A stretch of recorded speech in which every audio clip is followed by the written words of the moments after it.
येसूबाईंना सोडवण्यासाठी मराठे दिल्लीवर चालून गेले. 3 नोव्हेंबर 1689ची ती भयानक काळ रात्र होती. औरंगजेबाच्या सैन्याने रायगड काबीज केला आणि रायगडावर काय मिळालं तर साक्षात दोघे शंभूपुत्र शाहूराजे आणि महाराणी येसूबाई दोघांनाही कैद झाली. कदाचित छत्रपती संभाजी राजांच्या वाटणीला आली तशी क्रूर हत्या देखील झाली असती. पण 7-8 वर्षाचे ते मूल आणि ती माऊली जिचं कुंकू त्या क्रूरकर्मी औरंगजेबाने पुसलं होतं. काय वाटलं असेल त्या दोघांनाही. संपून टाकावं हे जीवन, करावा जोहार की द्यावा अजून एक जबरदस्त दणका आणि संपून टाकावी ही बादशाहीच कायमची, असे विचार त्यांच्या मनात घेरत असतील. छत्रपती शिवरायांची सून आणि ज्यांच्यासमोर मृत्यूही ओसाळला त्या धर्मवीर संभाजी महाराज यांची पत्नी. कदाचित त्या भयंकर रात्रीही त्यांनी पाहिलं असेल दिल्लीच्या छाताडात धडकीभर वाहणारं ते मराठ्यांचं सैन्य. त्यांनी पाहिलं असेल की याच औरंगजेबाचे वंशज उद्या मराठ्यांच्या पायावर डोकं ठेवून आपल्या जगण्याची भीक मागतील. पण भविष्यातील त्या दिवसासाठी आपले कर्तव्य करणं भाग होतं. कृष्णाच्या कर्मण्येवाधिकारस्ते या वचनाप्रमाणे महाराणी येसूबाईंनी राजाराम महाराजांचा राज्याभिषेक करवला होता. त्यांनी सांगितलं, तुम्ही सर्वही पराक्रमी मनसबदार यांनी एक विचारे होऊन राजाराम साहेब यास घेऊन बाहेर पडावे. तथापि थोडी बहुत मसलत पडली असतानाही हा किल्ला बेलाग वर्ष 6 महिने टिकाऊ पडेल. या कठीण प्रसंगातही त्या रायगड लढवण्यावर ठाम होत्या. असा त्यांनी तो पुढे 8 महिने लढवला देखील. पण त्यानंतर जो त्रास त्यांच्या वाट्याला आला तो साधासुद्धा नव्हता. तब्बल 30 वर्षांची काळरात्र होती. पण त्यानंतर एक दिवस मराठ्यांच्या सैन्याने महाराणी येसूबाईंचा पुत्र छत्रपती शाहूच्या सैन्याने दिल्लीच्या मगरमिठीतून येसूबाईंना सोडवलं आणि तेही दिल्लीच्या बादशहाला दिल्लीतच पाणी पाजून. पण हे झालं तरी कसं आणि केलं तरी कुणी, हे आज आपण बघणार आहोत. 3 नोव्हेंबर 1689ला रायगडावर शाहू महाराज आणि महाराणी येसूबाई दोघांनाही कैद झाली. तिथून पुढे हे मराठ्यांचं राज्य जिंकण्यासाठी औरंगजेब मरेपर्यंत जगत राहिला. पण मराठ्यांच्या समोर पूर्णपणे हतबल होऊन याच मातीत तो मिळाला. तेव्हा महाराणी ताराबाई यांना शह देण्यासाठी औरंगजेबाच्या मृत्यूनंतर 1707 साली दिल्लीचा पुढचा बादशहा मुअज्जम यांनी शंभूपुत्र शाहूंना सोडून दिले. भविष्यात मराठे वरचढ होऊ नयेत म्हणून एखादा हातचा राखून ठेवला आणि महाराणी येसूबाईंना मात्र कैदेतच ठेवले. माता पुत्र यांची ताटातूट गेली. शाहू महाराष्ट्रात आले. त्यांनी राज्य मिळवलं. शंभूपुत्र शाहू छत्रपती शाहू झाले. पण त्यांची आई महाराणी येसूबाई मात्र दिल्लीच्या कैदेत कितपत पडल्या होत्या. मराठ्यांच्या मनाला ही गोष्ट बोचत होती. मराठी मने हळहळत होती. पण संधी मिळत नव्हती. कारण येसूबाईंना दिल्लीत ठेवले होते आणि दिल्ली खूप दूर समजली जात होती. त्या दरम्यानच्या काळात काही अशा गोष्टी घडल्या ज्यामुळे येसूबाईंच्या सुटकेचा तो दिवस जवळ आला. औरंगजेबाच्या मृत्यूनंतर दिल्लीच्याच बादशहाला दिल्ली झेपेना. दरबारी दिल्लीत तयार झाले. त्यात सय्यद हसन अली खान आणि हुसेन अली खान हे 2 सय्यद बंधू खूपच ताकदवार बनले. 1713 साली त्यांनी फारुख सियार याला दिल्लीचा बादशाह घोषित केले. पण बादशाह बनताच याच फारुख सियारला सय्यद बंधूंचीच भीती वाटू लागली. म्हणून त्याने सय्यद हुसेन अली खान याला दक्षिणेत पाठवले आणि दक्षिणेकडे बलवान होत चाललेल्या मराठ्याला सांगितले की तुम्ही हुसेन अलीला दक्षिणेतच संपवून टाका. पण मराठ्यांचे तेव्हाचे नवनिर्वाचित पेशवे बाळाजी विश्वनाथ यांनी उलटेच फासे टाकले. त्यांनी हुसेन अलीशीच हातमिळवणी केली. दोघांनाही एकमेकांच्या ताकदीचा अंदाज होता.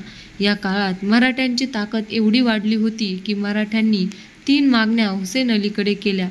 पहिली अशी की छत्रपती शाहूंच्या राज्याला मोगलांनी मान्यता द्यावी. दुसरी, मोगलांच्या दक्षिणेतील सर्व 6 सुब्यांच्या चौथाईचे अधिकार मराठ्यांना द्यावेत. आणि तिसरी आणि सगळ्यात महत्त्वाची म्हणजे महाराणी येसूबाई आणि इतर मराठ्यांची मुक्तता करावी. या 3 गोष्टींना हुसेन अलीने मान डोलावली. पण या मागणी आता दिल्लीच्या बादशहाकडून अधिकृतपणे मान्य करून घेणं गरजेचं होतं. बादशाह फारुख सियारनं मराठ्यांच्या 3 मागण्या फेटाळल्या. त्यावेळी मराठ्यांनी दुसरी चाल खेळली. औरंगजेबाचा एक लाडका नातू मोईनुद्दीन हुसेन मराठ्यांच्या ताब्यात आहे आणि त्याला घेऊन आम्ही दिल्लीला येतोय असं पत्र मराठ्यांनी बादशहाला पाठवले. मराठे दिल्लीला येणार म्हटल्यावर फारुख सियर घाबरला. त्यात औरंगजेबाचा नातू जिवंत आहे हा त्याला धक्काच होता. कारण तो आला तरी त्याची स्वतःची बादशाही जाईल असं त्याला वाटू लागलं. कारण बादशाह फारुख सियर हा स्वतः औरंगजेबाचा पंतू होता. मोईनुद्दीन हुसेन जिवंत असेल तर दिल्लीवर त्याचा पहिला हक्क झाला असता.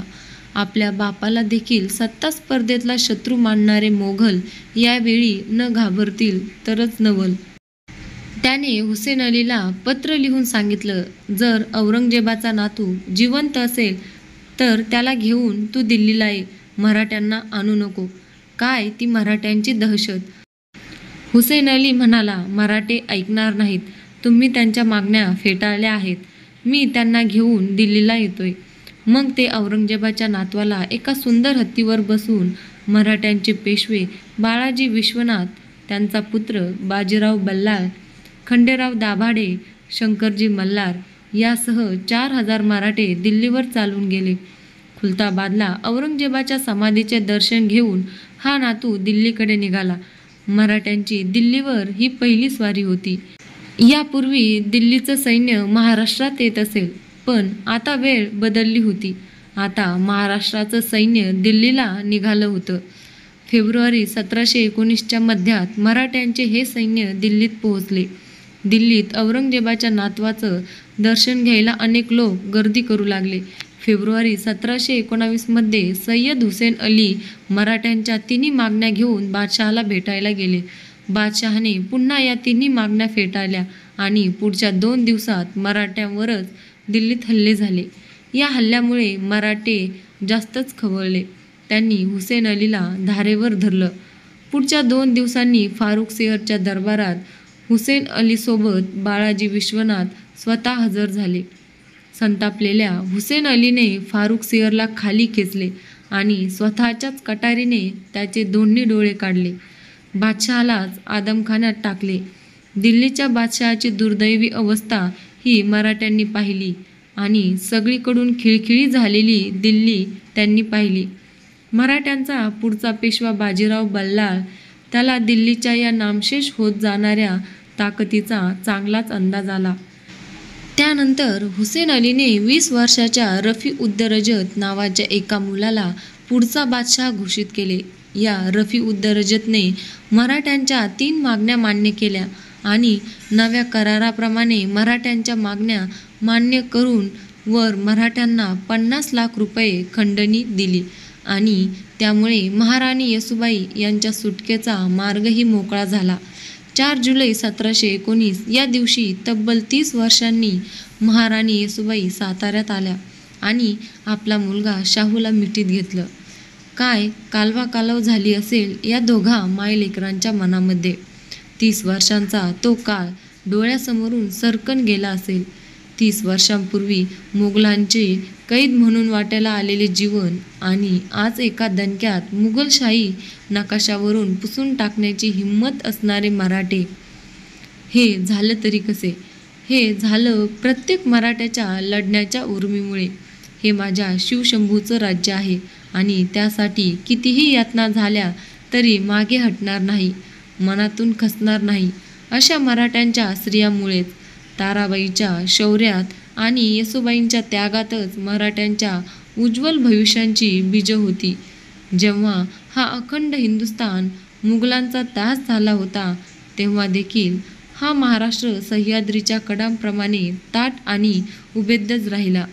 अजून सगळ्यात महत्त्वाचं म्हणजे ज्या औरंगजेबाच्या नातवाला घेऊन मराठे दिल्लीत गेले होते, तो औरंगजेबाचा नातू नव्हताच, तर शाहू महाराज आणि बाळाजी विश्वनाथ यांच्या डोक्यातून आलेल्या औरंगजेबाच्या नातवाचा एक तोतिया होता. मोईनुद्दीन हुसेन नावाचा एक औरंगजेबाचा लाडका नातू पुण्यात 1696 सालीच वारला होता. त्या गोष्टीचा वापर मराठ्यांनी केला. तो मराठ्यांना दिल्लीपर्यंत पोहोचण्याचा एक प्यादा होता. त्या तोतियाचं पुढे काय झालं माहीत नाही. पण महाराणी येसूबाई यांची सुटका करण्यासाठी मराठ्यांनी मात्र त्याची शिडी बनवून घेतली होती.